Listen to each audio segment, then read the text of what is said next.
नमस्कार. लक्षवेधीमध्ये आपल्या सगळ्यांचं स्वागत. मी प्रसाद काथे. मराठा आरक्षणाच्या संदर्भामध्ये सर्वोच्च न्यायालयानं दिलेल्या निकालातल्या एका महत्त्वपूर्ण तपशिलाबाबत पुनर्विचार करावा अशी केंद्र सरकारची अर्थात भाजपाच्या पंतप्रधान नरेंद्र मोदींचं चालू असलेल्या राज्यात केंद्र सरकारची याचिका पुनर्विचाराची याचिका फेटाळण्यात आलेली आहे. मोदी सरकारच्या पुनर्विचार याचिकेला न्यायालयानं आपल्याकडून फेटाळल्याच्या नंतर अचानक मराठा आरक्षणाच्या आजवर शांत असलेल्या आंदोलनाला एक नवी उकळी फुटली आहे. आता हा संपूर्ण आरक्षणाचा अधिकार केंद्राचाच आहे असं सांगण्यासाठी महाराष्ट्रातल्या मविया सरकारच्या प्रतिनिधींची अहमिका सुरू झालेली आहे. ही अहमिका अर्थात स्पर्धा आणि त्याच्या अनुषंगाने घडत असलेलं राजकारण एका बाजूला आहे, दुसऱ्या बाजूला आहे राज्यघटना. राज्यघटनेचे कायदे आणि कायद्याची चौकट या दोन्ही गोष्टी परस्परांशी सुसंगत नाहीत. राजकारण आपल्या बाजूला आहे, पण दुसऱ्या बाजूला कायदा अतिशय स्पष्टपणे सांगतोय की एखाद्या समाजाला जातीय आरक्षण हवं असेल तर त्यासाठी संबंधित समाज ज्या राज्यात आहे त्या राज्याच्या मागासवर्ग आयोगानं संबंधित समाजाला मागास ठरवावं लागेल आणि मग तिथून पुढे आरक्षणाच्या साठीची प्रक्रिया सुरू होईल. पर्यायानं भलेही सर्वोच्च न्यायालयानं मोदी सरकारने केलेली पुनर्विचार याचिका फेटाळली असली तरीही याचा अर्थ राज्य सरकारची कोणतीच जबाबदारी नाही असा होत नाही. मराठा आरक्षणाच्या आंदोलनातलं हे एक अत्यंत महत्त्वपूर्ण वळण आहे यासाठी, कारण मराठे मागास नाहीत, त्यांना आरक्षण देता येणार नाही इतकं स्पष्ट सुप्रीम कोर्टानं म्हटलेलं आहे. सर्वोच्च न्यायालयाच्या या इतक्या स्पष्ट अशा आदेशाच्या नंतर आता परिस्थिती बदलण्यासाठी राज्य सरकारकडून प्रयत्न व्हायला हवेत. तशा प्रकारचे प्रयत्न हे राज्य मागासवर्ग आयोगाच्या माध्यमातून करता येऊ शकतात असं वाटत असेल तर ते कितपत कायदेसम्मत आहे आणि हे सगळं करण्याच्या मागे तशी राजकीय इच्छाशक्ती आहे का हे सुद्धा आपल्याला चर्चेत घ्यावं लागेल. महाराष्ट्रात असलेलं मविया सरकार खुल्या दिलानं मराठा समाजाला आरक्षण देऊ इच्छित आहे का, की आरक्षण देण्याच्या साठीची केवळ आणि केवळ वातावरण निर्मिती करायची आणि सगळी जबाबदारी ही केंद्रातल्या भाजपाच्या नरेंद्र मोदी सरकारवर टाकून मोकळं व्हायचं आणि परिणाम स्वरूप पंतप्रधान नरेंद्र मोदी मराठ्यांना आरक्षण देऊ इच्छित नाहीत अशा प्रकारची महाराष्ट्रातली वातावरण निर्मिती करायची, हे कोणाला अपेक्षित आहे का? मुळात भारतीय जनता पार्टी जाती आधारित आरक्षणाला प्रोत्साहन देऊ इच्छिते का?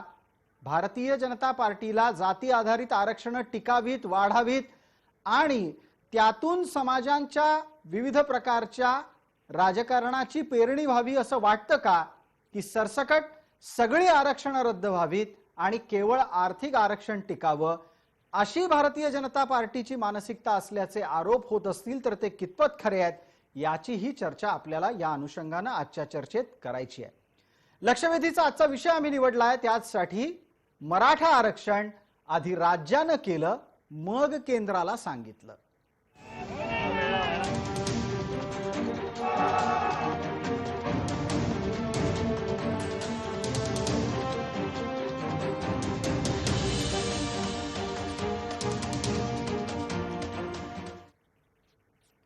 आजच्या या चर्चेमध्ये आपल्याबरोबर सहभागी होणाऱ्या मान्यवरांचा मी आपल्याला पटकन परिचय करून देतो. आपल्याकडून या चर्चेत सहभागी होण्यासाठी आमंत्रित केलेले प्रतिनिधी कोण आहेत त्यांची नावं मी आपल्याला सांगतो. मवियाचे प्रतिनिधी आणि काँग्रेसचे सरचिटणीस या नात्यानं दत्तू गवाणकर आपल्यासोबत या चर्चेत आहे. ते थोड्याच वेळाला प्रत्यक्ष मुंबईच्या आमच्या स्टुडिओमध्ये असतील. घटनेच्या संदर्भात अभ्यास करणारे आणि कायद्याबाबत माहिती राखणारे ॲडव्होकेट गुणरत्न सदावर्ते आपल्यासोबत आहेत.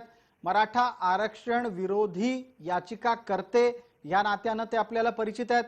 भारतीय जनता पार्टीचे प्रतिनिधी या नात्यानं माजी आमदार नरेंद्र पाटील आपल्या सोबत आहेत। नरेंद्र पाटलांची मराठा आरक्षण लढ्यातली एक स्वतंत्र ओळख आहे। त्यांचे वडील यांनी याच आरक्षणाच्या लढ्याची महाराष्ट्रात सुरुवात तर केलीच, पण त्याचसाठी आपला प्राणही दिलेला आहे। अशा घराण्याचा वारसा असलेले नरेंद्र पाटील आपल्या सोबत चर्चेत आहेत आणि मराठा क्रांती ठोक मोर्चाचे आबासाहेब पाटील आपल्या सोबत चर्चेमध्ये जोडले गेलेले आहेत। या सर्व मान्यवरांचं आपण चर्चेमध्ये स्वागत करूयात। मला पहिला प्रश्न आत्ताच्या घडीला तांत्रिक मुद्द्यावर चर्चा आधी आणायची असल्यानं ॲडव्होकेट गुणरत्न सदावर्ते यांना विचारायचा आहे। गुणरत्न सदावर्तेजी, ज्या पद्धतीनं पुनर्विचार याचिका फेटाळली गेली आणि पुनर्विचार याचिका फेटाळली जाणं अपेक्षित असताना तसाच निकाल समोर आला, त्यानंतर आता सर्वस्वी जबाबदारी केंद्राची आहे। केंद्राच्या मनात असेल तर मराठ्यांना आरक्षण मिळेल, केंद्राने लवकरात लवकर आरक्षण दिलं पाहिजे असं राज्यातल्या नेत्यांच्याकडून, सत्तेत असलेल्या मवियाच्या नेत्यांकडून सांगितलं जातंय। याला कायदेशीर आधार आहे का? राज्याची कुठलीच जबाबदारी नाही, सगळी जबाबदारी केंद्राची आहे, असं आरक्षणात कधी होऊ शकतं का? आपल्या माध्यमातून महाराष्ट्रातल्या देशातल्या तमाम संविधानवादी, संविधान प्रेमी आणि या देशाचं basic structure of the constitution ला धक्का लागू नये याकरिता कायम आमच्या सोबत असणाऱ्या स्नेही मित्र, भारतीय नागरिक, सुज्ञ नागरिक, विद्यार्थी या सर्वांना माननीय सर्वोच्च न्यायालयाने मराठा आरक्षणाचा निकाल पुन्हा एकदा शिक्कामोर्तब करून दिला की इथे आरक्षण देता येत नाही। त्या सर्वांना मी हार्दिक शुभेच्छा देतो। माननीय सर्वोच्च न्यायालयाला मी आभार मानतो या इनोसेंट सिटीजन्स ऑफ इंडियाच्या वतीनं आणि तुमच्या प्रश्नाचं उत्तर देतो। लक्षात घ्या की राज्य सरकार असं म्हणत आहे की केंद्राची जिम्मेदारी आहे। मला हे सांगा की अरे कधीतरी भारताचं संविधान काढून वाचा तरी। तुम्हाला सांगतो प्रसादजी, भारताच्या संविधानाच्या आर्टिकल 340, 341, 342 आणि 342 आता हे चारही आर्टिकल तुम्ही एकदा काय करा, चालू डिबेटमध्ये जे कोणी मला उत्तर देणार असतील त्यांना वाचायला सांगा। तुम्हाला सांगतो आर्टिकल 341 शेड्यूल कास्टच्या संदर्भाने, तर शेड्यूल कास्टच्या संदर्भाने यादी कोण नोटिफाय करताय? माननीय राज्यपाल राज्याच्या वतीनं माननीय राष्ट्रपतींकडे पाठवतात आणि फक्त नोटिफाय माननीय राष्ट्रपती करतात। त्याच्यानंतर 342 अनुसूचित जमाती म्हणजे आदिवासींच्या संदर्भानं कोण नोटिफाय करताय? तर माननीय राज्यपाल माननीय राष्ट्रपतींकडे पाठवतात आणि माननीय राष्ट्रपती त्याला नोटिफाय करतात। मला सांगा SC-BC काय वेगळं काही म्हणजे याच्यातून निर्माण झालेला वर्ग होता का? किंवा मराठा तर SC-BCत मोडतच नाही, आता ते शिक्कामोर्तब झालंय, परंतु SC-BC जे म्हणजे ओबीसीच्या संदर्भाने सुद्धा तेच तत्व अँबिग्युटी दूर करण्यासाठी संविधानिक अमेंडमेंट 102वी घटना दुरुस्ती केली आणि घंटेच्या चोटवर मी म्हणेन की कोणत्याही प्रकारे राज्य सरकारचा तशा अर्थाने केंद्राला हस्तक्षेप करण्याचा अधिकार म्हणजे कॉन्टेम्प्ट ऑफ रिझर्वेशन आणि म्हणजे बॅकवर्डनेस ऑफ क्लास या दोन्ही गोष्टीसाठी राज्याचे पूर्ण अधिकार ताबूत आहेत। हे केवळ थोतांड आहे, फ्रस्ट्रेशन आहे की मराठा रिझर्वेशन टिकू शकलं नाही आणि ते न टिकलेलं आरक्षण असंविधानिक ठरलेलं आरक्षण, त्या आरक्षणाच्या संबंधाने आता आपण कुठेतरी म्हणजे स्वतःची पाठ थोपटून घ्यावी ह्याकरिता राज्याचं सरकार असेल किंवा सगळेच राजकीय पक्ष, आमच्या सगळेच राजकीय पक्ष जे आहेत की मराठा आरक्षण हे डर्टी पॉलिटिक्स करत आहेत। डर्टी पॉलिटिक्स आरक्षणाचं करू नये। ठीक आहे, आपण त्या राजकीय मुद्द्यावर येऊ, आपण त्या राजकीय मुद्द्यावर ॲडव्होकेट गुणरत्न सदावर्ते येऊच। मात्र चर्चेच्या सुरुवातीच्या वेळेला मी पुरेसा वेळ आपल्याला देऊन त्यातून हे इथे मांडायला आपल्याला संधी दिली की याचा एक तांत्रिक भाग काय आहे। आपल्या सोबत असलेल्या सर्व मान्यवरांपर्यंत आणि त्याच बरोबर आपल्या सोबत जोडलेल्या अनेक प्रेक्षकांपर्यंत हा विषय पोहोचलेला असेल की कायदा काय सांगतो, एखाद्या समाजाला आरक्षण हवं असेल तर त्यासाठी कायद्यांनी सांगितलेली प्रक्रिया पद्धत काय आहे। दत्तू गवाणकर, आपण हे सगळं ऐकलं असेल अशी अपेक्षा आहे। दत्तूजी, माझा आवाज आपल्यापर्यंत पोहोचतोय? आपण फोनने आता जोडले गेलेले आहात। आपण लवकरात लवकर आमच्या सोबत प्रत्यक्ष चर्चेला पोहोचाच, पण तत्पूर्वी आता इथे एक अत्यंत महत्त्वाचा मुद्दा उपस्थित झाला की कायद्यानं आधी मराठ्यांना राज्यात मागास सिद्ध व्हावं लागेल। ही प्रक्रिया राज्य सरकार कधी सुरू करणार? बिलकुल महाविकास आघाडी सरकार जे आहे ते या मुद्द्यावरती मराठा आरक्षण मिळावं म्हणून प्रयत्नशील नक्कीच आहे. 102वी घटना दुरुस्ती केल्याच्या नंतर फडणवीस सरकारने 100 दिवसानंतर हे मराठा आरक्षण देऊ केलंय. म्हणजे कशातरी मराठा समाजाची फसवणूक ही फडणवीस सरकारने केलेली होती ह्या आधी लक्षात घेण्याची गरज आहे. आणि सेव्ह मेरिट सेव्ह नेशन ही संस्था कोणाची आहे? या संस्थेचे पदाधिकारी कोण आहेत? अनुप मरारा हे जे त्यांचे अध्यक्ष आहेत हे त्यांच्या वैद्यकीय आघाडीचे समन्वयक आहेत पूर्व विदर्भाच्या. या लोकांनी आणि ही यांची सेव्ह नेशन सेव्ह मेरिट ही संस्था कधी स्थापन झाली?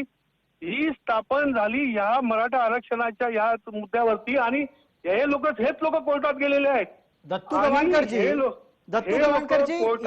एक मिनिट, हा सगळा इतिहास सगळ्यांसमोर आहे. आता आरक्षण हवंय की नकोय?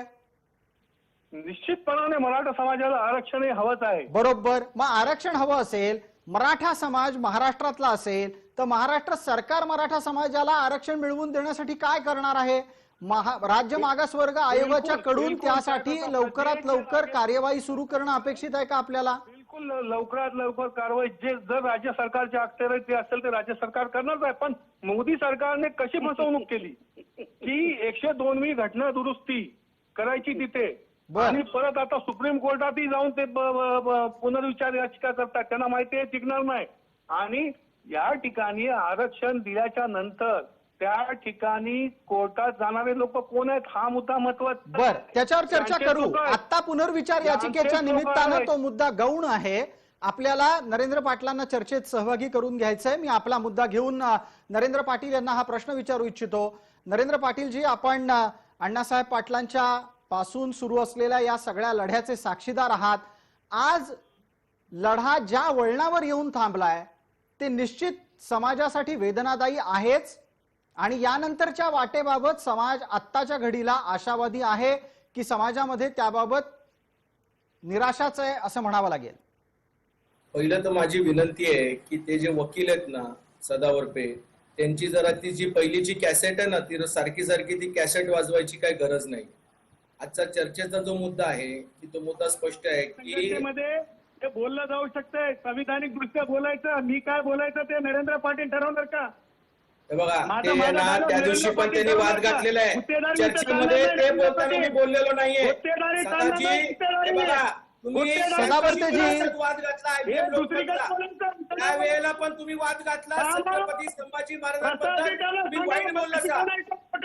तुम्ही माझ्या अँकरला विनंती आहे, एक मिनिट, ही पद्धत नाहीये. सदावर्तेजी थांबा. पद्धत नाहीये. तुम्ही चर्चेचा वेळ घालवणार आहे का? पद्धत नाहीये. तुम्ही त्यांना सांगा. अँकर साहेब तुम्ही त्यांना सांगा ना. सदावर्तेजी एक मिनिट सदावर्तेजी एक मिनिट. माझी आपल्याला विनंती, आपण यासाठी थांबा कारण मला नरेंद्र पाटलांना एक मुद्दा द्यायचा होता. पाटीलजी, आपण पण आता सदावर्तेंना छेडायची गरज नाही. माझा आपल्याला एक थेट प्रश्न होता, आपण त्या चर्चेवर आणि त्याच मुद्द्यावर सुरू करावं.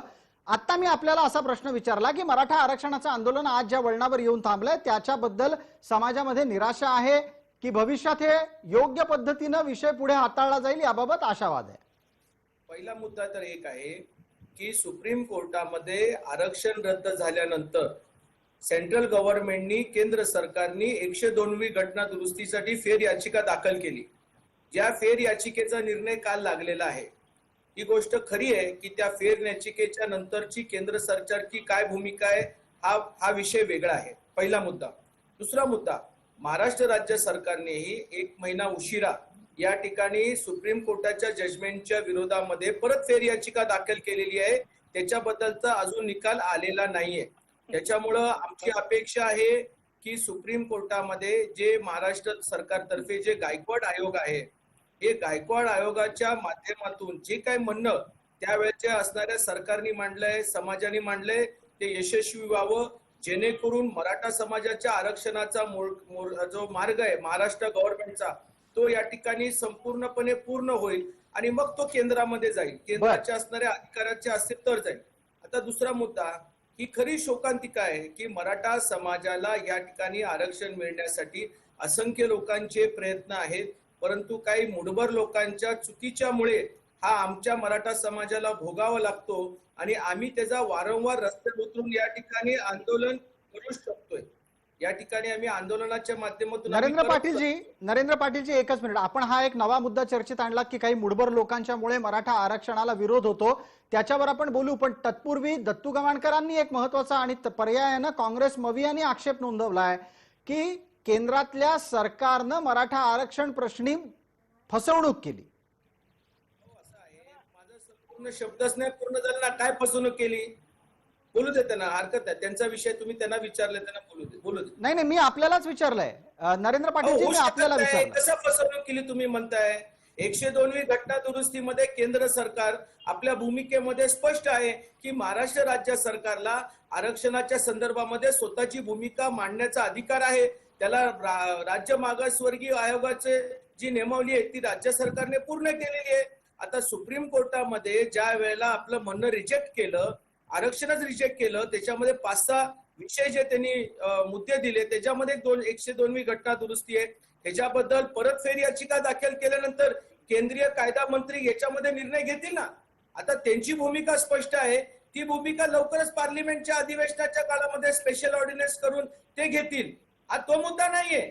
मुद्दा हा आहे की महाराष्ट्र राज्य सरकारला मराठ्यांना आरक्षण मिळवण्याकरिता त्यांची हालचाली काय चालली आहे हे त्यांच्या प्रवक्त्यांनी त्या ठिकाणी सांगावं. बरोबर आहे. केंद्राची दत्तू गवाणकर, राज्यामध्ये काय करता आहात यावरचं उत्तर अजून सापडत नाही.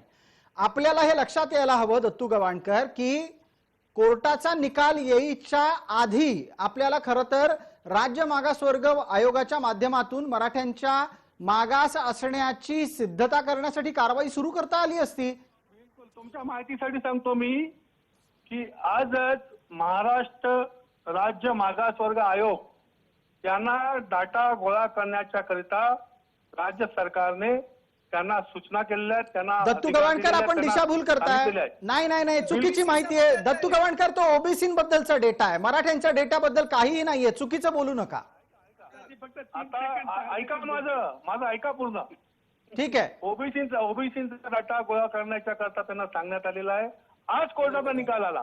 केंद्र सरकार कोर्टाचा निकाल काल आला दत्तू गवाणकर. बरोबर आहे. त्यावरही लवकरात लवकर योग्य तो निर्णय घेऊन मराठा समाजाला कसं आरक्षण मिळेल याबाबत सकारात्मक दृष्टिकोन हा राज्य सरकारचा आहे आणि ते राज्य सरकार त्याबाबत प्रयत्नशील आहे. आबा पाटील, आपल्याला हे पटतंय? आबा पाटील, आबासाहेब हा तर्क पटतो का आपल्याला उत्तर द्यायचंय. त्यानंतर नरेंद्र पाटील आहेत. आबासाहेब पाटील बोला. आबासाहेब पाटलांना कदाचित माझा प्रश्न ऐकायला जात नाहीये. देतो आपल्याला दत्तू गवाणकर. आपण एक मुद्दा उपस्थित केलाय ना, मग त्यावर पटकन उत्तर घेऊयात. आबासाहेब पाटील लवकर बोला. प्रसादजी गवाणकर जे सांगताय की सरकार सकारात्मक आहे, मुळात मी मागच्या वेळेला सुद्धा चॅनेलच्या माध्यमातून राज्यातल्या सर्व समाजाला मी सांगितलं होतं की सुप्रीम कोर्टामध्ये एकदा निर्णय झाल्यानंतर पुनर्विचार याचिका हे शक्यतो त्या ठिकाणी टिकत नाही, ह्या फेटाळल्या जातात. तोच प्रकार काल सुद्धा झालेला आहे.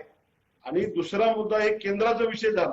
आता दुसरा आधुनिक मुद्दा तर राज्य सरकारने सुद्धा केंद्र सरकार सुप्रीम कोर्टामध्ये पुनर्विचार याचिका दाखल केलेली. असं काही दिवसापूर्वी राज्य सरकारकडनं सांगण्यात आलं, परंतु ती रिव्ह्यू पिटिशन पुनर्विचार याचिका कोणत्या कोर्टात टाकलेलं आहे, तिचा पिटिशन नंबर काय हे माहित नाही. हे कुणालाही माहिती नाही. मी तुम्हाला हे आता सांगतो. आणि असेल तर गवाणकरांनी दाखवावं की तुम्ही सुप्रीम कोर्टात तशी पुनर्विचार याचिका टाकलेली आहे का. दुसरा मुद्दा की आता जे काय विषय झालेत की सुप्रीम कोर्टाचा निर्णय आला. आता तर केंद्र सरकार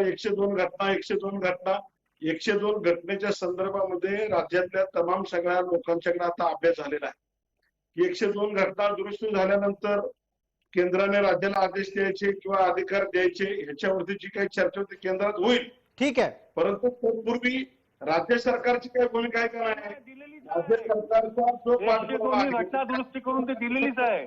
नाही 102व्या घटना दुरुस्तीतून काय मिळालं आणि काय नाही मिळालं दत्तू गवाणकर आपल्या लेखी काय वाटतंय?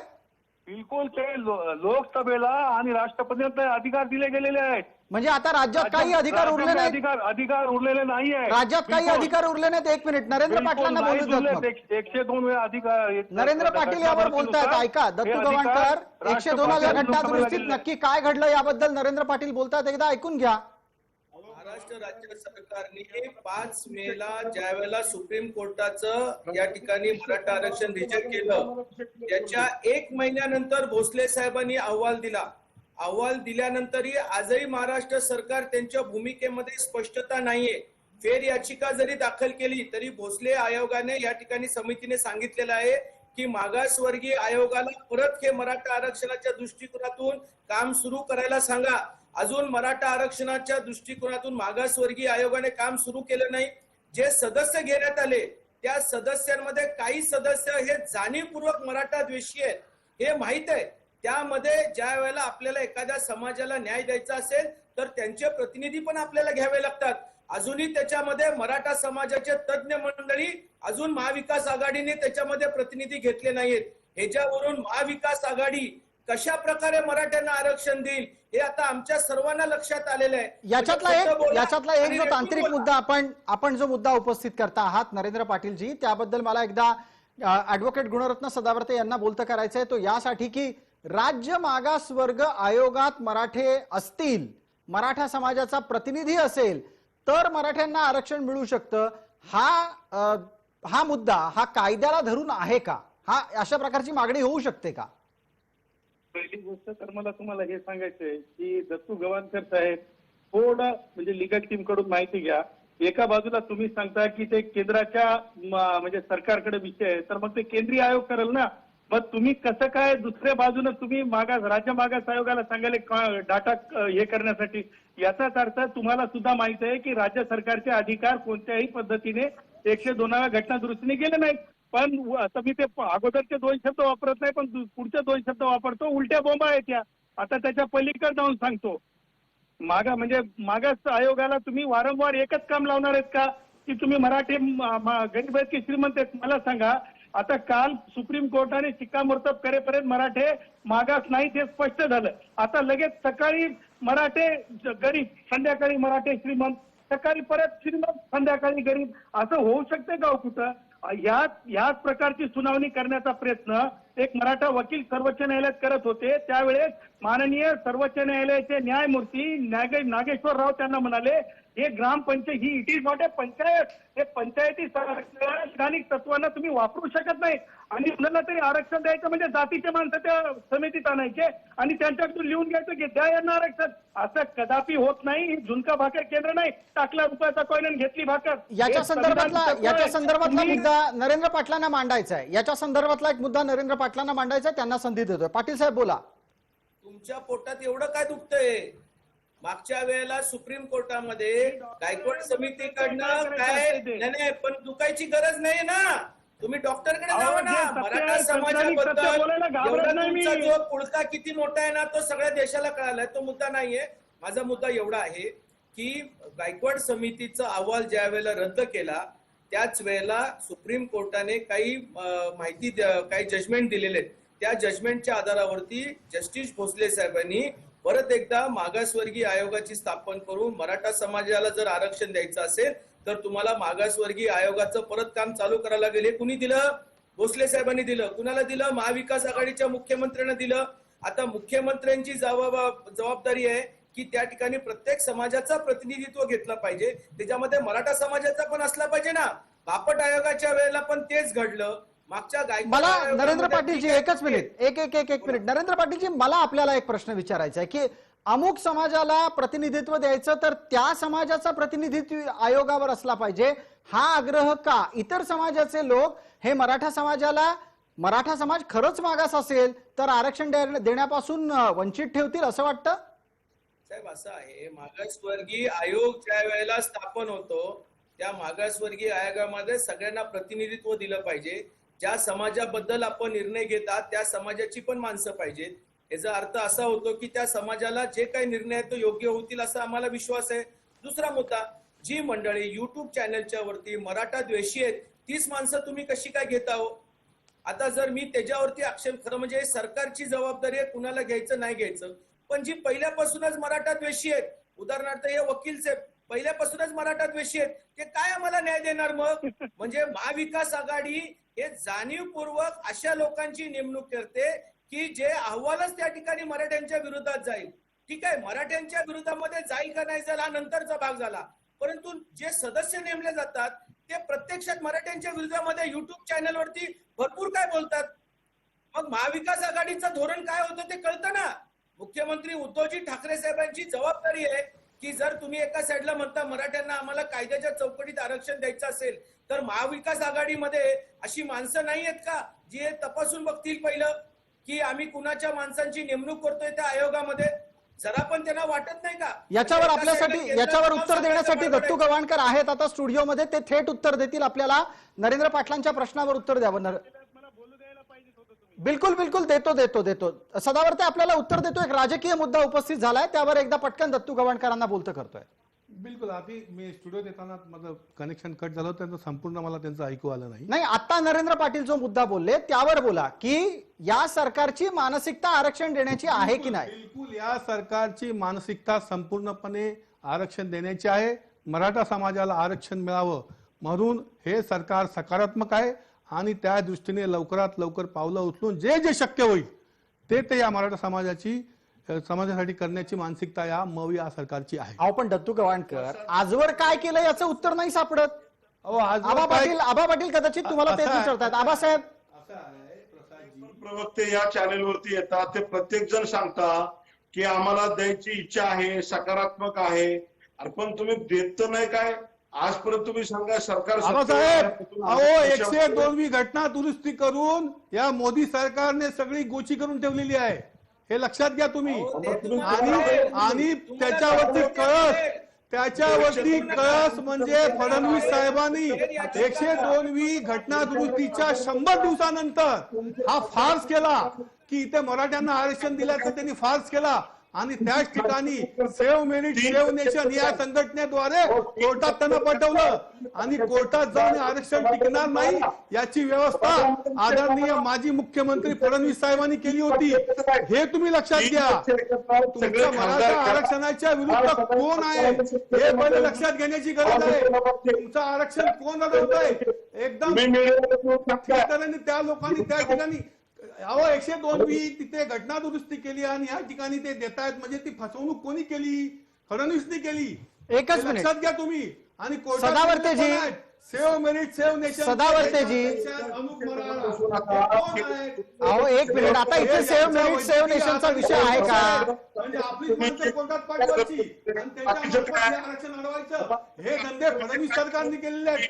हे मराठा समाजाने लक्षात घेतलं पाहिजे. एक मिनिट, याच्यावरचं राजकीय उत्तर फडणवीस सरकारने केली. दत्तू गवाणकर, केंद्र सरकारने त्याच्यामध्ये अडंगा टाकल्या. या गोष्टी पहिले आपण लक्षात घेऊ. दत्तू गवाणकर एक मिनिट, याच्यावर कायदेशीर बोलूयात. नरेंद्र पाटील याचं राजकीय उत्तर द्या. आपण वेळेची मर्यादा आहे, फक्त मला 1 मिनिटानंतर ब्रेक घ्यायचा. आपल्यासाठी 1 मिनिट आहे. नरेंद्र पाटील बोलतात. बोला. 102वी घटना दुरुस्ती या संदर्भामध्ये फेर याचिका जरी रद्द झाली तरी केंद्र सरकार हे लवकरच त्याचं स्पष्टीकरण करेल. परंतु महाराष्ट्र राज्य सरकार जे महाविकास आघाडी आहे, या महाविकास आघाडीनं मराठा समाजाला आरक्षण मिळण्यासाठी 5 मे पासून ते आजपर्यंत काय काय केलं हे जरा कुठेतरी श्वेतपत्रिका तुम्ही काढा ना. टीका करणं सोपं आहे, पण सिद्ध करणं हे किती अवघड आहे सांगा मला. ठीक आहे, याच्यावर बोलूच. एक वेळेची मर्यादा असल्यानं पटकन छोटीशी विश्रांती घेणं अत्यंत गरजेचं आहे. लक्षवेधीच्या पुढच्या चर्चेसाठी लगेचच परत येतोय.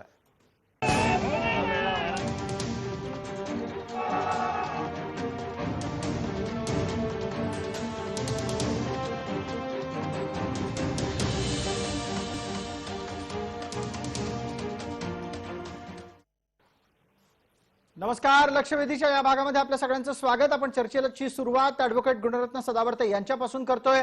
ॲडव्होकेट गुणरत्न सदावर्ते, आपण चर्चेच्या आधीच्या भागामध्ये जिथपर्यंत येऊन पोहोचलो होतो चर्चेत, त्यात महत्वाचा मुद्दा असा उपस्थित झाला होता की राज्य मागासवर्गीय आयोगाच्या माध्यमातून मराठ्यांना आरक्षण दिलं जाऊ शकतं, तसे प्रयत्न होत आहेत का? आणि मुळात विद्यमान राज्यातलं सरकार आरक्षण मिळावं यासाठी काही करताय का? हे सगळे मुद्दे राजकीय आहेत.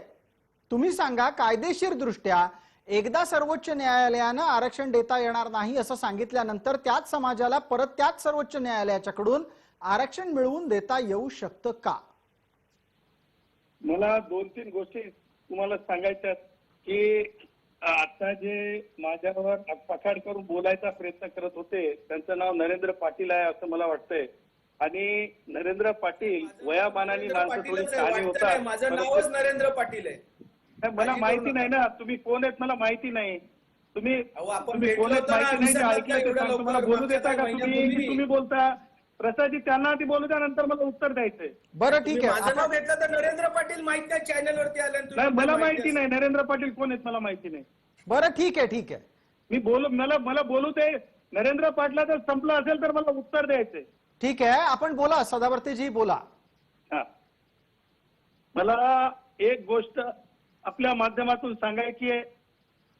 जे मराठे मागासच ठरले नाहीत त्यांच्या संबंधाने आयोग परत स्थापन होऊ शकतो का, हा सगळ्यात मोठा प्रश्न आहे. आणि म्हणजे सकाळ संध्याकाळ गरिबी श्रीमंती, जसं मी अगोदर रिपीट केलं ते मी रिपीट करणार नाही. पण आता तुम्हाला सांगतो, नरेंद्र पाटील असं म्हणाले की केंद्राचं सरकार ऑर्डिनन्स काढणार आहे. आरक्षण राज्याच्या उद्धव सरकारने ज्या प्रकारे आरक्षण म्हणजे मागास ठरवू शकले नाही सर्वोच्च न्यायालयामध्ये आणि आरक्षण गेलं, ते आरक्षण ऑर्डिनन्सच्या माध्यमातून केंद्रातलं सरकार डॉक्टर बाबासाहेब आंबेडकरांच्या विचारातून चालत असेल तर ते आणू शकणार नाही. त्याचं कारण स्पष्ट सांगतो. काँग्रेसची इंदिरा गांधींनी अशा प्रकारचा प्रयत्न केलेला होता जेव्हा इमर्जन्सीमध्ये सर्वोच्च न्यायालयाने शिक्कामोर्तब केला होता. आणि शिक्कामोर्तब केल्याच्या नंतर इंदिरा गांधींनी जे आहे सर्वोच्च न्यायालयाचा निकाल बाजूला सारायचा प्रयत्न केला. त्यावेळेस इंदिरा गांधींना हार पत्करावी लागली आणि तेही बेसिक स्ट्रक्चर ऑफ कॉन्स्टिट्यूशनचा विषय होता. हा सुद्धा डॉक्टर बाबासाहेब आंबेडकरांच्या विचारातून रिझर्वेशन मायनॉरिटीयन राहिलं पाहिजे, मेजॉरिटीयन होऊ शकत नाही. तेव्हा डॉक्टर बाबासाहेब आंबेडकरांच्या विचाराच्या पुढे केंद्राचं मोदी सरकार जाऊ शकत नाही. आणि तुमच्या मराठा आरक्षण घालवलं त्यांच्या बाबतीमध्ये सुद्धा मला सांगायचं त्यांनी हे डर्टी पॉलिटिक्स बंद केलं पाहिजे. रिझर्वेशन मिळणं नव्हे. हा एवढाच मुद्दा आहे. वकील साहेब, तुम्ही कृपया करून हा विषय समजून घ्या. 102 घटना दुरुस्ती ही राज्याला अधिकार आहे. घटना दुरुस्तीच्या संबंधाने मी सांगितलं एखाद्या वकील आपल्या इंडस्ट्रियल लेबर कोर्टच्या वकिलाला विचारा, तेच सांगतील तुम्हाला. मी सांगायची काही गरज नाही, व्यक्तिगत घेऊ नका. मी सत्य डिबेटचा विषय आहे ना, तो 102वी घटना दुरुस्ती यामध्ये फक्त राज्याला अधिकार आहे का नाही हे स्पष्टीकरण करणं गरजेचं आहे ना. राज्याला अधिकार आहे. मी तुम्हाला पॅरेग्राफ वाचून दाखवतो. प्रसादजी मला 1 मिनिटाचा टाइम द्या, मी पॅरेग्राफ वाचून दाखवतो. आपण पॅरेग्राफ वाचून दाखवा. आपण नरेंद्र पाटील याच संदर्भामध्ये अधिक खुलासा करूनच घेऊ. गुणरत्न सदावर्ते, तुमच्याकडे असलेला परिच्छेद वाचा. Except with regard to identification of SEBC, the state's power to make reservation in favor of a particular communities or caste, the quantum of contempt of reservation, the nature of benefit and kind of reservation, and all other matters falling within ambit of Article 15 and 16 will, however, remain undisturbed. The court clarified. हे राज्य सरकारकडे कायम राहिलेत आणि पुढेही राहतील असं स्पष्टपणे कोर्टाचं निरीक्षण आहे. आणि राज्य मागास आयोग गट जर म्हणजे पाहणी करणार असेल मागासलेपणाची तर केंद्राकडे गेलं काय? अहो SC STचं नोटिफिकेशन सुद्धा महामहिम राष्ट्रपतीच करतात. त्यामुळे केवळ तांत्रिक दृष्ट्या राष्ट्रपती महोदय शिक्कामोर्तब अनुसूचित जाती जमातीचं करतात, तसं मोदीचं आहे, SEBCचं आहे. त्यामुळे नव्यानं काय मला ते तरी सांगा. 1 मिनिट. आता मी त्याच्यामध्ये हस्तक्षेप करतोय. मी नरेंद्र पाटील, आबासाहेब पाटील आपल्यालाही संधी देतो.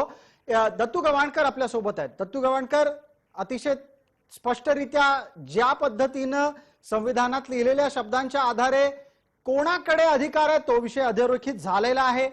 इथे थोडासा गोंधळ काय उडालाय, गुणरत्न सदावर्तेंनी 2 गोष्टी मांडल्या. पहिला मुद्दा त्यांचा असा आहे, 102व्या घटना दुरुस्तीच्या अंतर्गत आरक्षण मराठ्यांना देण्याच्यासाठीचा राज्याचा अधिकार अबाधित आहे, हा पहिला मुद्दा त्यांनी मांडला. दुसरा त्यांनी असा मांडला की जो समाज मागास नाही त्याला आरक्षण देता येणार नाही, त्यावरची स्वतंत्र चर्चा करू. 102व्या घटना दुरुस्तीच्या संदर्भात राज्याचे अधिकार अबाधित आहेत हे आपल्याला मान्य करता येणार आहे का दत्तू गवाणकर? अजिबात मान्य करता येणार नाही.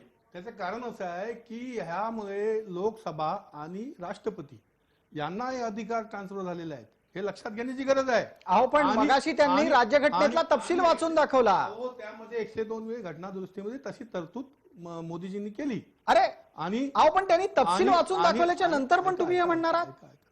आणि यामुळे अजिबात नाही आहेत. मी त्याचं ते अशी मान्य करणार तरतूदच नाही. नाहीये. सुप्रीम कोर्टाची साहेब त्यांनी मान्य करणार सुप्रीम नाही मी. कोर्टाचं जे जजमेंट आहे ना ते त्यांनी जरा त्याचा उल्लेख केलाय. प्रत्यक्षामध्ये 102वी घटना दुरुस्तीचे जर तुम्ही कागदपत्र शोधून बघितलं ना त्याच्यामध्ये बिलकुल आहे ते पब्लिक डोमेन मध्ये आहे, पब्लिक डोमेन मध्ये ते आहे. आणि 102व्या घटना दुरुस्तीनुसार लोकसभा आणि राष्ट्रपती यांना ते अधिकार प्राप्त झालेले आहेत. राज्याकडे अजिबात अधिकार राहिलेला नाहीये. आणि त्यामुळेच फडणवीसांना माहित होतं, त्याच्या 100 दिवसानंतर त्यांनी इथे आरक्षण लागू केलं आणि आपलेच लोक कोर्टामध्ये पाठवून त्या ठिकाणी आरक्षणाला कशी बाधा येईल नरेंद्र पाटील. संपूर्ण तरतूद त्यांनी केली. नरेंद्र आणि त्या पाटील ठिकाणी उत्तर देत आहेत कोर्टामध्ये त्याचं. हे आरक्षण रद्द झालं. याला जबाबदार हे फडणवीस सरकार आहे आणि मोदी सरकार आहे. नरेंद्र हे पाटील माझं नरेंद्र पाटील उत्तर द्या याचं. हायकोर्टामध्ये साहेब कसं टिकलं मला याचं कोणी उत्तर देणार आहे का? 102वी घटना दुरुस्ती, इंदिरा साहनीचं 50% पेक्षा वाढीव आरक्षण. घटनेमध्ये कुठेही असं म्हटलेलं नाही की 50% वर आरक्षण जाऊ नये. घटनेमध्ये अशी कुठेही तरतूद नाही की 50% वर आरक्षण जाऊ नये. हे इंदिरा साहनीच्या निर्णयाप्रमाणे आपण हे 50%चा कॅप लागलेली आहे, हे पहिलं लक्षात घ्या. इंदिरा साहनीच्या निर्णयाप्रमाणे 50%ची कॅप लागली आहे. डॉक्टर बाबासाहेब आंबेडकरांनी जी घटना दिली त्या घटनेमध्ये कुठेही 50%च्या वर आरक्षण जाऊ नये असं कधीही कुठेही नमूद नाहीये, कुठेही म्हटलेलं नाहीये. आणि यामध्ये जो बोल घातलेला आहे तो फडणवीसांनी घातलेला आहे. त्यांनी दिशाभूल केली. एक मिनिट आता इथे दत्तू गवाणकर आपण एक आता वेगळाच मुद्दा उपस्थित केला. त्याच्यामध्ये नरेंद्र पाटलांनी आपल्याला उत्तर देण्याचा प्रयत्न केला. तो प्रयत्न सुरू असतानाच तुम्ही मध्ये बोललात, पण नरेंद्र पाटील जे बोलत होते ते कदाचित लोकांपर्यंत पोहोचलं असेल. त्याच्या अनुषंगानं दत्तू गवाणकर तुम्ही बोलत असताना तुम्ही हे नवीनच कुठनं काढलं की 50%चं आरक्षण असूच नये असं बाबासाहेबांनी लिहून ठेवलंय? असूच नाही. 50% ही कॅप घटनेमध्ये नाही आहे. किती तुम्ही आरक्षण देऊ शकता? सदावर्तेजी, ही कॅप इंदिरा साहनीच्या कोर्टामधील केसमध्ये लागलेली आहे, हे मी म्हणालो. सदावर्तेजी आपलं निरीक्षण. सदावर्तेजी आपलं निरीक्षण. बघा, दत्तू गवाणकर वकील नाही हे तर मला स्पष्ट आहे. दुसरी गोष्ट, त्यांच्या वकील टीमनी हे सगळं सुप्रीम कोर्टात बोलून झालं. लक्षात ठेवा, कॉन्स्टिट्यूशन ज्यावेळेस आपण इंटरप्रिटेशन करतो त्यावेळेस कॉन्स्टिट्यूशन असेंब्ली डिबेट आणत असतो आणि त्या डिबेटचा रेफरन्स घेत असतो. त्या डिबेटच्या रेफरन्समध्ये डॉक्टर बाबासाहेब आंबेडकरांच्या हयातीत स्पष्टपणे डॉक्टर बाबासाहेब आंबेडकरांना विचारण्यात आलं, डॉक्टर बाबासाहेब आंबेडकर, जर रिझर्वेशन जर 50% पेक्षा जास्त झालं तर काय होईल? त्यावर डॉक्टर बाबासाहेब आंबेडकरांनी स्पष्ट उत्तर दिलं, reservation will always remain minority and not majority. हे स्पष्ट बाबासाहेब आंबेडकरांनी सांगितलं. त्यांनी घटनेमध्ये 50% रिझर्वेशन असावं असं कुठेही म्हटलं नाही. घटनेप्रमाणे हे रिझर्वेशन 50%च्या वर जाऊ शकतं. त्यामुळे तुम्ही दिशाभूल करू नका. तुम्ही दिशाभूल करू नका. इथे घटनेमध्ये डॉक्टर बाबासाहेब आंबेडकरांनी कुठेही म्हटलेलं नाही की 50%च्या वर जाऊ नये. हे तुमचं मत असेल, तुमचं वैयक्तिक मत असेल, हे चुकीचं आहे. इथे दिशाभूल करू नका. इथे तुम्ही वकील असाल पण तुम्ही लोकांची दिशाभूल करू शकत नाहीये. तुम्ही जरी वकील असाल तरी घटना तुम्ही जी वाचणार ती चांगली वाचणार, हे लक्षात घ्या. कुठेही 50%ची कॅप घटनेमध्ये दिलेली नाहीये. 50%ची कॅप इंदिरा साहनीच्या कोर्टाच्या केसमध्ये लागली, हे तुम्ही लक्षात घ्या. आणि इथे तुम्ही दिशाभूल करू नका लोकांची. इथे येऊन दिशाभूल करायची नाही. तुम्ही जरी वकील असलात तरी जे सत्य आहे ते सांगा. उगाच दिशाभूल करायचे ते प्रयत्न. एक मिनिट गवाणकर, दत्तू गवाणकर, या सगळ्या गोष्टी दत्तू गवाणकर आपल्याकडून कोर्टात आलेल्या आहेत. आपण तरीही म्हणताय की 50%ची कॅप ही इंदिरा साहनीच्या खटल्यातून आली. आपण इंदिरा साहनींनी खटल्याचा निकाल देताना राज्यघटनेचाच आधार केला. इंदिरा साहनींनी स्वतःच्या घरातून कुठल्याही प्रकारे विचार आणले नाहीत. प्रसाद राज्यघटनेची पाटील, चौकट प्रसाद पाळून पाटील, इंदिरा साहनी यांनी निकाल दिला. 50% आरक्षण थांबवावं हे राज्यघटनेमध्ये कुठेही डॉक्टर बाबासाहेब आंबेडकरांनी नमूद केलेलं नाहीये. हे मी पूर्ण शाश्वतीने बोलतोय. आरक्षणाच्या संदर्भातलं बाबासाहेबांचं धोरण स्पष्ट आहे. एक मिनिट नरेंद्र पाटील, आपल्याला या संदर्भात काही मुद्दा मांडायचा असेल तर, अन्यथा ही चर्चा भरकटू नये म्हणून मला पुढच्या मुद्द्याकडे न्यायची. आपण बोला. 50%च्या मुद्द्याच्या संदर्भातली चर्चा आत्ता लागू पडतीये. प्रसादजी, दरवेळेला डॉक्टर बाबासाहेब आंबेडकरांचं महापुरुषाचं नाव फक्त मराठा आरक्षणाच्या वेळेला घेतलं जातं. या महापुरुषांनी फार मोठी कामं केलीत. प्रत्यक्षात मध्ये डॉक्टर बाबासाहेब आंबेडकरांनी ज्या वेळेला आरक्षण जाहीर केलं होतं किंवा जे नियमावली केली होती ती किती वर्षासाठी केली होती? कालांतराने आज आपण किती वर्ष पुढे आलेलो. हा जर चर्चेचा विषय असेल ना तर तो फार वेगळ्या शब्दावर जाईल. ठीक आहे. दरवेळेला डॉक्टर बाबासाहेब आंबेडकरांना इकडनं तुम्ही फक्त आरक्षणाच्या मुद्द्यावरती घेणार, हे त्यांना कळलं पाहिजे की बाबासाहेबांना तुम्ही मर्यादित ठेवताय, तुम्ही चुकीचं करताय. तुम्ही चुकीचं करताय. बघा वकील साहेब तुम्ही एक लक्षात घ्या, तुम्ही चुकीचं करताय. डॉक्टर बाबासाहेब आंबेडकरांनी आरक्षणाबद्दल जे काही लिहिलेलं आहे त्याची मर्यादा ठरवली होती. ती मर्यादा कधी संपली? बोला ना मग. तुम्ही बोला ना मग. घाबरतो नाही आम्ही तुम्हाला. तुम्ही बोलून दाखवा. महाराष्ट्राला करू द्या ना. आम्ही रिस्पेक्ट करतो. राज्यकर्त्यांनी त्याचं एक्सटेन्शन करत बसले त्यांच्या राजकीय स्वार्थासाठी. तरी आम्ही कधी काय बोलत नाही. आणि तुम्ही काय पण बोलायचं. बाबासाहेबांना आरक्षणापुरतं घ्यायचं. तुम्ही काही बोलायला नाही, आम्ही ऐकायचं का? आमच्याबद्दल एवढा द्वेषपणा कशाला पाहिजे? आम्ही तुमचा घोडा मारला होता का? आमच्या मराठ्यांनी काय तुमचा घोडा मारला होता का? भूमिका नाही. तुम्ही चुकताय. एक लक्षात घ्या, असं नाहीये. आपला मुद्दा विषयाला भरकटू नये. जरी हा मुद्दा असला तरी माझं स्पष्ट म्हणणं आहे 102वी घटना दुरुस्ती अगदी. आणि जर आयोगाचा विषय घेतला तर 102वी घटना दुरुस्ती जरी सुप्रीम कोर्टामध्ये केंद्र सरकारने फेर याचिका रिजेक्ट झाली असेल तर या संदर्भामध्ये आता केंद्र सरकार काय करेल किंवा तिकडची लॉ मिनिस्ट्री काय करेल हा नंतरचा भाग झाला. ठीक आहे. परत एकदा बस ना बाबा, मी तुम्हाला काय बोललो का? अरे जाऊ दे ना, आम्हाला माहिती आहे तुम्ही लोकांची भूमिका काय, तुमची काय भूमिका आहे मला माहिती आहे. अरे राहू दे रे बाबा, तुझा रेडा गप गप बस जरा 2 मिनिटं थांबा. आता मागासवर्गीय आयोगाचे हे बघा, हे असं बरोबर आहे. आता मागासवर्गीय आयोगाचं जे गायकवाड समिती आहे ते त्यांनी रद्द केले. राज्य सरकारने मागासवर्गीय आयोग गठन करून त्याच्या सदस्यांची योग्य सदस्यांची नेमणूक करून जर महाविकास आघाडीबद्दल मराठ्यांना एवढा पुळका असेल ना तर त्यांनी ही प्रोसेस सुरू करावी. माझं स्पष्ट म्हणणं आहे. आता हे आपलं नरेंद्र पाटील आपली भूमिका पोहोचली. मला दत्तू गवाणकरांना बोलतं करण्यापूर्वी एकदा आबासाहेब पाटलांना ही संधी द्यायची आहे.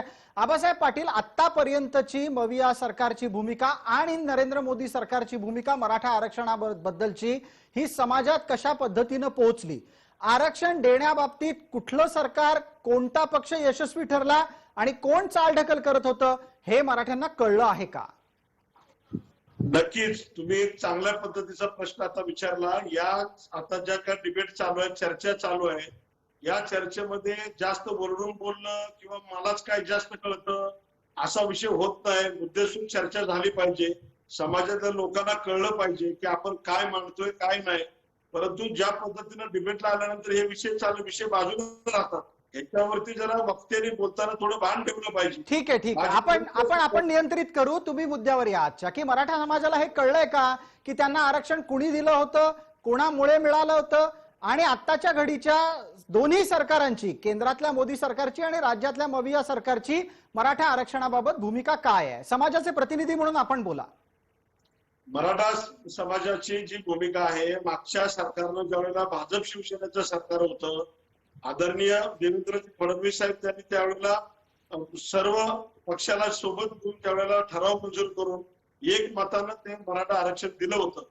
हे आरक्षण टिकवण्या संदर्भामध्ये पुन्हा सुप्रीम कोर्टात ज्यावेळेला विषय झाला त्यावेळेला 4 पक्ष एकत्र येणं गरजेचं होतं.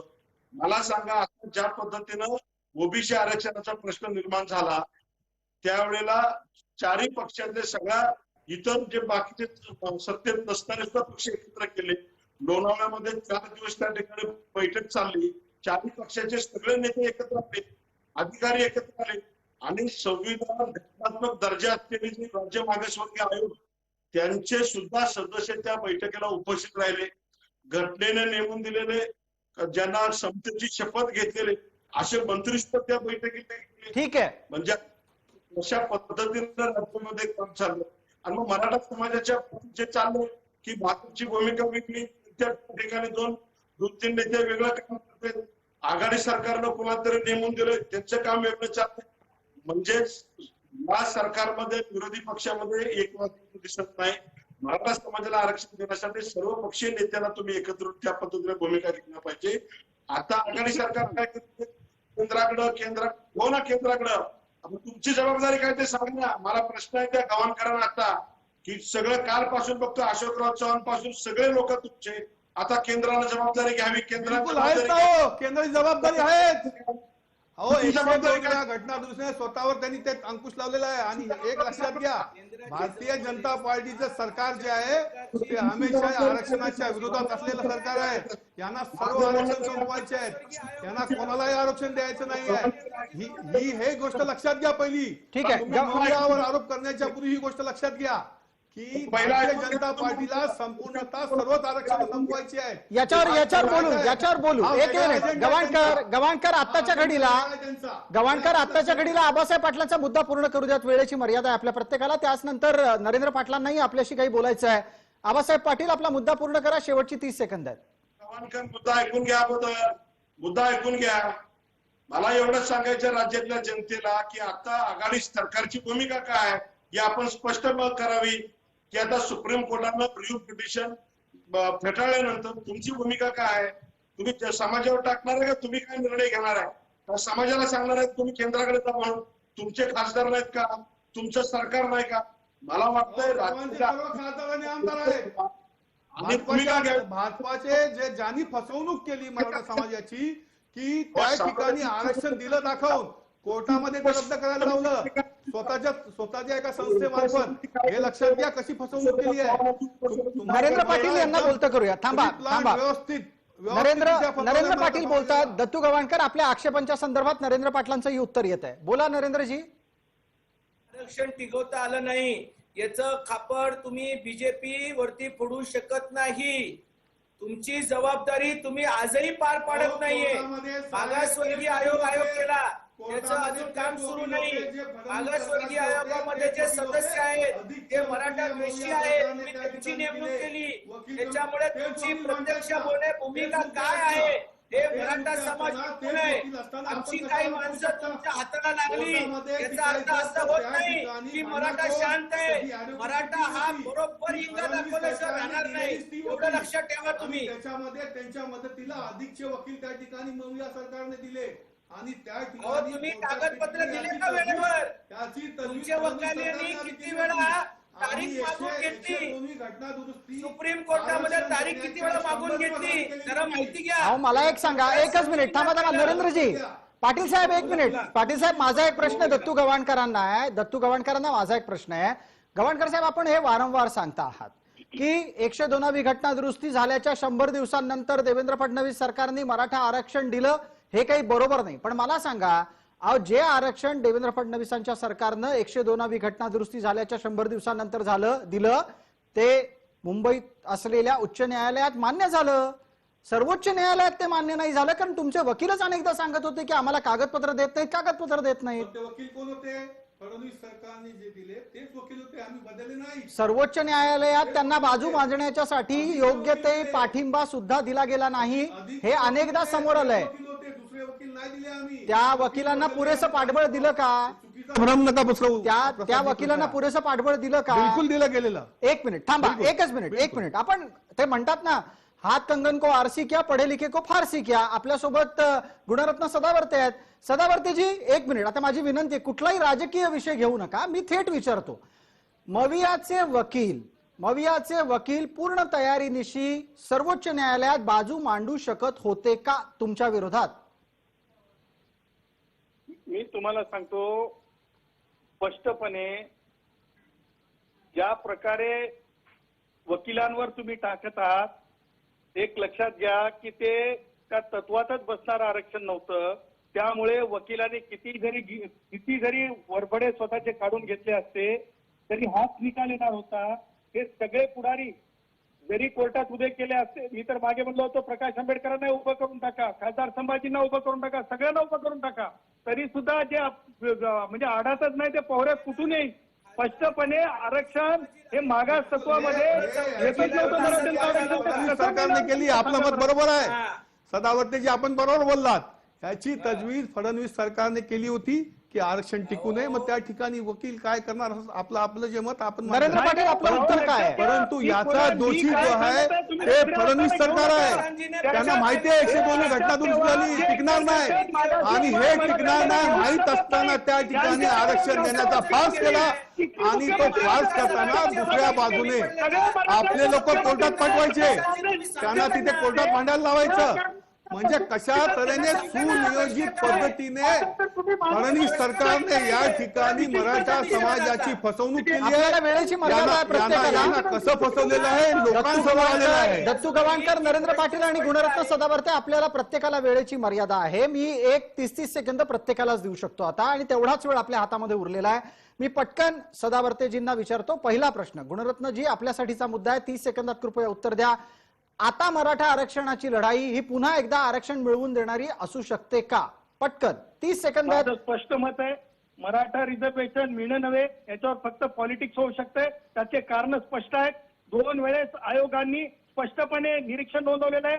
मराठे त्या तत्वात येत नाहीत, आणि गरिबी हटाव हे धोरण रिझर्वेशनचं असू शकत नाही. ठीक आहे. त्यामुळे केंद्रातल्या मोदी सरकारकडे कोणत्याही प्रकारचा अधिकार प्राप्त नाहीये अशा प्रकारचं राज्यामध्ये आरक्षण देण्याचा आणि SC/ST प्रमाणे नोटिफाय करण्याचे अधिकार केवळ राष्ट्रपती महोदयांकडे गेलेले. त्याच्या व्यतिरिक्त प्रोसिजरल आस्पेक्ट सोडला तर कोणताही नाही. किती बोंबाड्या मारल्या तरी हे रिझर्वेशन मिळणार नाही. ठीक आहे, ठीक आहे. नरेंद्र पाटील, 30 सेकंदात आपली प्रतिक्रिया.